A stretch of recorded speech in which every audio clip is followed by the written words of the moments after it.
show, so get rocking up. So let me break it all down for you. I ain't never giving up, I ain't never You know giving I'm taking that crown from you.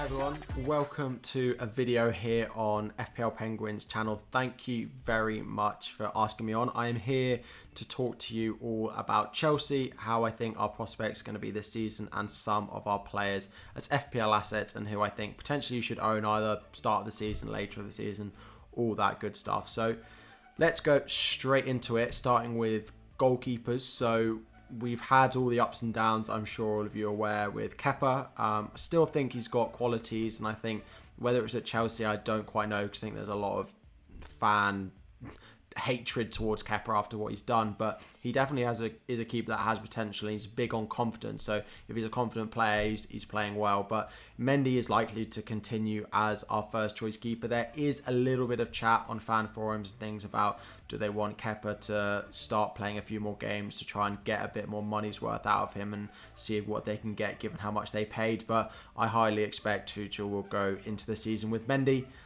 given he performed so well for us when he came in Champions League and the Premier League as well. So I think it's quite self-explanatory. I think 6 million is too much to pay for Mendy in FPL, if I'm really honest, but it's worth noting that 6 million is what you probably have to pay if you do want to go for a Chelsea goalkeeper. He did score 140 points last season as well, so probably not worth it. I'd rather go for one of our defenders, which we'll talk about in just a minute, but he'll probably be our starting goalkeeper this season. Now, in terms of those defenders, so quite a broad spectrum of defenders for us here. So Chilwell 6, Azpilicueta 6, and then a lot down at sort of 5.5, and then Christensen in at 5. We've also been heavily linked, and it may or even be complete by the time this video goes out, with French defender Koundé coming from Sevilla, who's meant to be a really good talent. Now, exactly where he's going to fit in, we don't quite know, but it does feel like with these signings that we're making, that Tuchel is going to stick with that back 3, back 5 system with wing backs that he played so successfully last season that won us the Champions League. I had to slip it in there at some point. Couldn't get away with the whole Chelsea video with no Champions League reference. But if I had to be shouting about Chelsea defenders, Chilwell and Reece James are definitely the ones that I'd be going for. If we sign Koundé, then it probably means Azpilicueta and Reece James are going to be fighting out for one position. So even at 6 million, I think Chilwell is the one I'd go with. I don't see Alonso getting that many minutes. And then Emerson as well, probably not going to be in the 4. We'll likely keep one of them. I'd be surprised if they're both Chelsea players come the start of the season, but it's worth waiting and seeing on that. But Chilwell at 6 million, then the defence will likely be Rudiger, Thiago Silva or Christensen. Rudiger, again, the most nailed one out of them all, 5.5. Same price as all the others, so there's no real risk of going him to try and save money. So if I was going for a Chelsea defender, it would be Chilwell for sure. If you needed to save that sort of 0.5 million there and here, then I'd probably go Rudiger. But Chilwell is the one I'd go with. He found it a bit difficult at the start of last season under Lampard. Few little moments under Tuchel that he wanted the height of Alonso, but I think he showed in the last few games in the Champions League and the Champions League final in particular quite how quality a player he can be, and I think Tuchel really trusts him now. So he'll be the first choice left wing back for me, and then Rudiger would probably be the other option that I'd go with. Moving into midfield. Now, midfield is quite a bombshell, as you can see. Quite so many midfielders, and I think I had to cut a few off the bottom who I don't think were going to play, but they were there.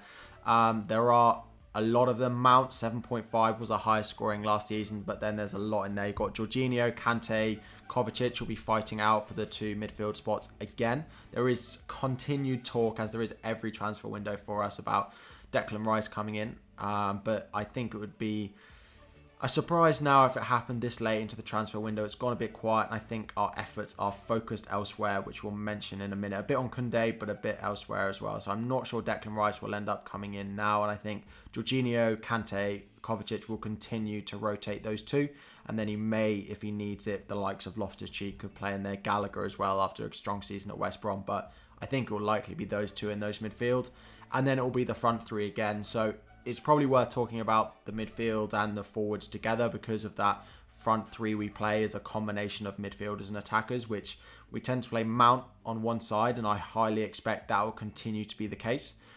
Starting with Mount on the sort of right hand side, where he starts out wide and he drifts sort of centrally doing a bit of a combination of the two, whereas our left winger and our striker stay up front and sometimes play as a front two when Mount drops into midfield, as a front three when Mount then helps to press without the ball. So Mount is the one that I think is going to play every week. The likes of Havertz, if we don't sign a striker, is a great option playing at centre forward. He'll likely go up there up top if we don't sign a striker.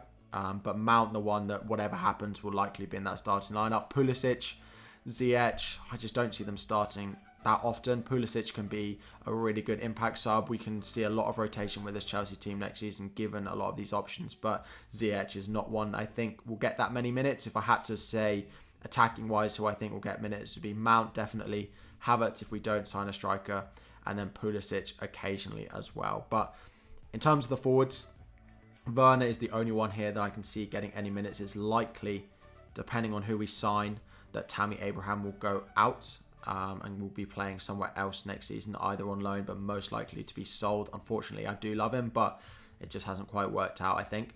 Because if he does go, then it will allow us, and we sign a new striker, it will allow us to have Havertz as a sort of backup or starting striker, and a lot of attackers rotating in those positions. So even when we play a second string team, there isn't really that location for Abraham to be playing. And he wants minutes, which I really respect. He wants to get on the pitch and play, so it's probably not going to be Chelsea that he's doing that at next season. Werner, I expect to continue to start on that left wing.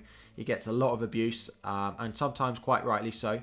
But I am a strong believer that he does a lot of the ball, and if he could start to finish some of those chances that he gets, then at 9 million I think he could be a great bargain. I'm not saying start the season with him by any means of the imagination, but if we get to sort of game week 10 and we see Werner starting to show the Bundesliga himself that we saw previously before joining Chelsea, the clinicality that we saw from him before, then 9 million could be worth a shout, worth waiting and seeing. But yeah, I think it'll be a Werner, Mount, Havertz front three if we don't sign anyone. But of course, it's worth talking about potential signings and where we're likely to be spending our money. So we aren't really focusing on very many players at the moment. It feels like Haaland at Dortmund is the big one that the Chelsea budget is going to be going on this season if we can get him. It's gone quite quiet, but this often happens when Chelsea transfers are trying to be worked out. We keep hearing little whispers and that, but if we look at previous transfers like Pulisic, Havertz, Werner, it was quite quiet, and then it suddenly came very quickly. So I'm hoping that's the case of this, and I don't know quite when this video is going live. This is on Tuesday the 27th, I think, when I'm recording this. So hopefully he's a Chelsea player by then. But I think it's quite difficult now that Sancho's gone, trying to get him through the books. It is a slight possibility that we do what we did with Pulisic and we get Haaland next summer and pay them the fee this summer. So we pay, instead of paying 130 million for him, we pay him 100 million and we get him next summer, but they still make more money than if they sold him for 70 million next summer. So I think we'll probably end up signing a striker. I'd be surprised if we go into the season with Havertz being our centre forward. It could happen, but I'm quite hopeful that we go into it. I expect Haaland to be probably priced at 10.5, 11 million next season. I think that's quite fair for him given what he's capable of, but also being new to the league. Start to the season for us is very tough. Crystal Palace at home is a fixture that we can look to target, but then Arsenal, Liverpool, Tottenham, Man City and Aston Villa all in the next 5 is difficult. So it's quite easy for us to wait and see on a lot of these Chelsea players, quite see how we line up, if there's any late movement in the transfer window, anything like that. It's probably worth waiting and seeing. We do keep a lot of clean sheets and I expect us to continue to be good defensively. So if you do want to take a bit of a punt on Chilwell, because even though it's tough fixtures, I still probably expect 3, even maybe 4 at push clean sheets. Crystal Palace at home, Aston Villa at home with fans back could easily be 2 clean sheets, and then you only need 1 in one of the other first few games to get 3 clean sheets in the first 6, which is quite possible for us. So I probably would stay clear of the attack, wait to see what happens in the transfer window. We don't score loads of goals and the points are quite often spread, so I'd wait until we get an easier fixture run before going for the attack. If you do want to go for a defender, then go for it, but personally I'm looking elsewhere. But we do have some nice options and do tend to be quite solid defensively, as we saw at the end of last season. So thank you for having me on. That's a little bit of an intro for Chelsea. If you have any questions, do feel free to let me know. But good luck with your seasons, everyone, and I hope you have enjoyed. So let me break it all down for you. I ain't never giving up, I ain't never You know giving I'm taking that crown from you. I ain't worried about you.